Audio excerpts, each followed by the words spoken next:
Welcome, Kate. Thank you. Good to be here with you. And basically what we're going to talk about today is your experience with the council, who you are as a person, where you grew up, and then we're going to go into sort of your future. So obviously you are running for mayor in the 2023 election for local government within City of Swan. I am, yes, an exciting yet challenging situation. I bet. It's the first time for those at home. It's the first time in Western Australia that the popular vote has kicked over for the mayoral vote, if you like. Previously this, it's always been around the council nominates the mayor and goes to a vote internally and gets approved. And whereas this time we've gone out to public vote, and that's gone out to public vote with 10 candidates. And we're interviewing 3 as part of this journey. The other ones have either declined doing their own thing or otherwise. Fun times. Now, for the history in the region, and you growing up in the region where you've grown up in the past, how long have you been in the City of Swan? Give us a bit of a brief. Probably, it would be, about 30 years that I have lived in the City of Swan. Born in the wheat belt, moved to the hills, spent time at Chidlow, Gidgegannup, and then up to Bellevue and Coongamaya in the City of Swan, Stratton, and then out to Henley Brook, Ellenbrook, Averley, The Vines and Willsbrook. You've literally done the run. I would like to think that I have sampled a nice few slices of City of Swan cake, and funnily enough, that is our biggest producing manufacturing cakes in the City of Swan. So how's that for you? Yeah, that was a bit fun. And I've really loved the time that I've spent across the city and the experiences and enjoying everything that it has to offer. Excellent, very good. Previous council experience. So for you in your case, you've been on council prior. How have you enjoyed it? What have you found as your challenges? I've been on council for 8 years, so elected in 2015. I was very much involved in the community for 20 years prior to that, involved in local community events, groups and other similar things.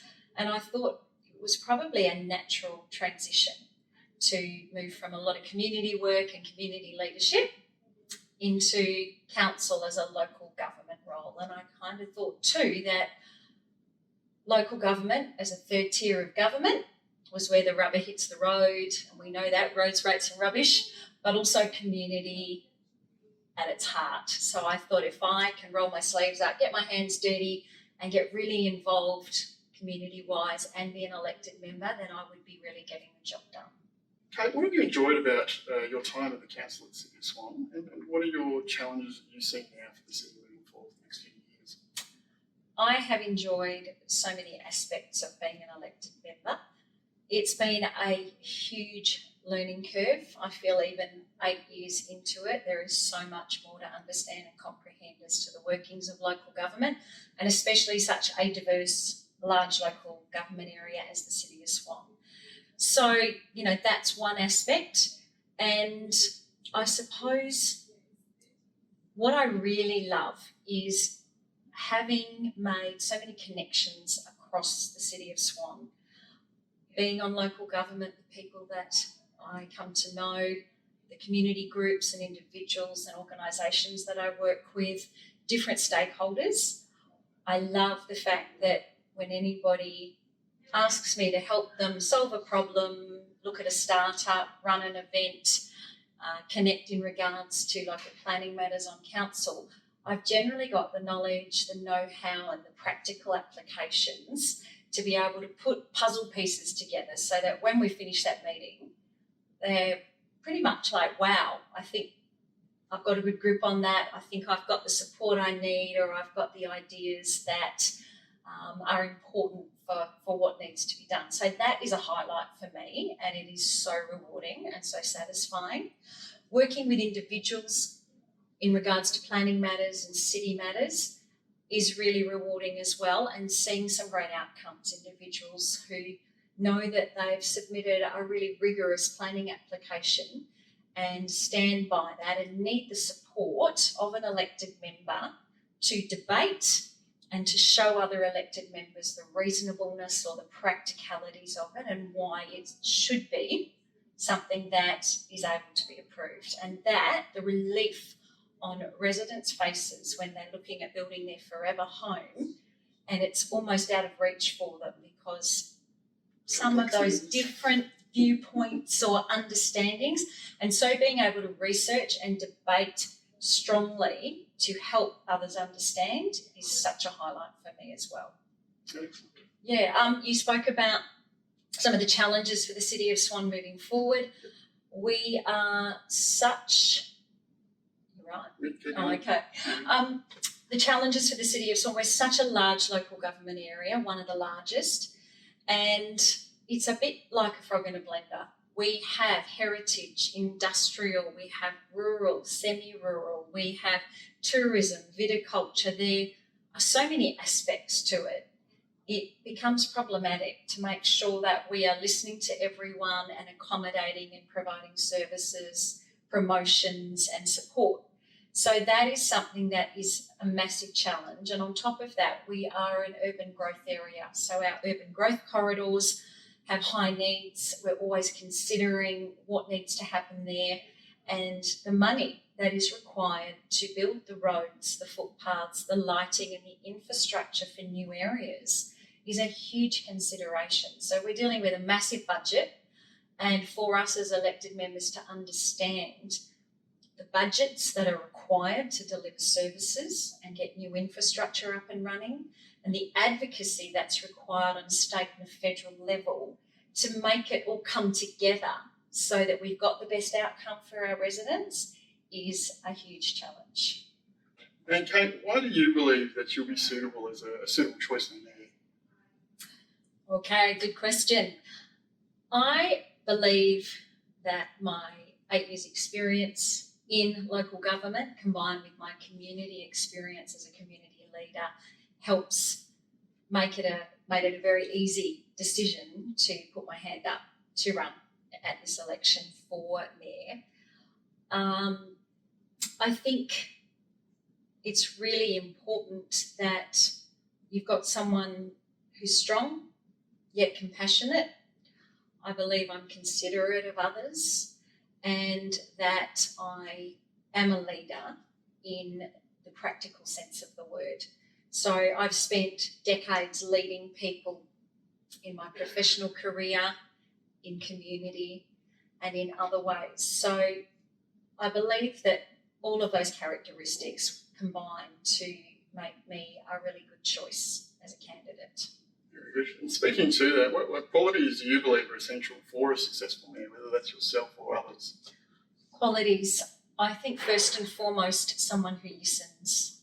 I spend a lot of my days listening to residents and ratepayers and many different people, and to be able to listen before I might say something or start to offer suggestions, it is so important. And for others, it is important, and they notice that too. And so many times I've had people say, thanks for listening and not interrupting or trying to solve my problem without actually having heard me. So I think that that is something that is really important, listening and respect. I think in this day and age, we've seen the bar move with that respect level, and that is something that's so important. We need to maintain those levels of respect and keep things at a level where people feel safe and they feel heard, and they can get their jobs done individually as well without feeling insecure or anxious about things.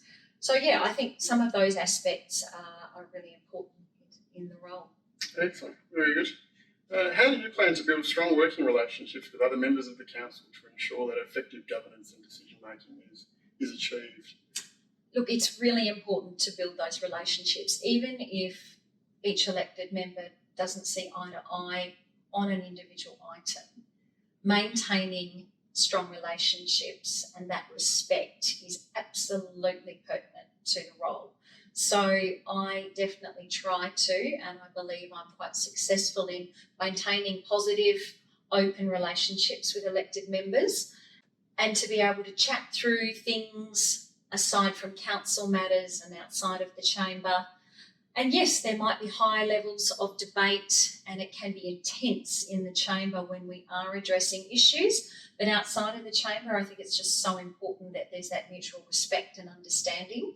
And we're always looking at the issues, not the person, when we're making decisions on the issues. And I think that that's something that we can really work on as well as a group within council.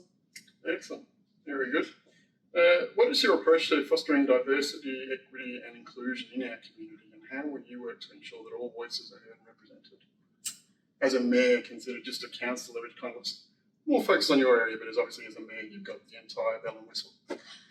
Really great question, and something that I believe I have been doing over the years as my time as a councillor. I have great relationships with and have built great rapport with so many different multicultural groups within the city of Swan. I love working with so many groups that are so diverse and looking at how we can support in different ways. I speak to many women leaders who are across so many of our multicultural communities, and we meet together quite regularly as leaders who are women, and we are actually looking at putting some great projects and programs and events together where we come together as leaders from our Indian communities, our Tamil communities, our Arabic communities, our African communities and more, to get this job done. So that's really telling for me that what I'm doing is making a difference. I have a group of women who are so keen to be involved, to work together to empower the greater city of Swan.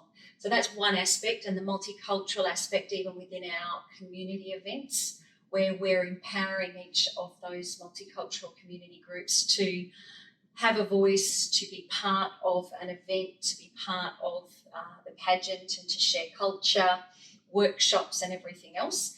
It has just built to something that's just so significant. So I'm really excited about that. Our access and inclusion, again, with the events that we run as a community group in the city of Swan, that has really highlighted for me that practical aspect of what we need and where we need to go with that. Because working with some of the larger events, looking at people who are living with disability and challenges and how we support them on an everyday basis and how we include them. And we have got some incredible young people living with disability who are now part of our community events and are helping in different capacities that work for them and really give them some great success and empower them.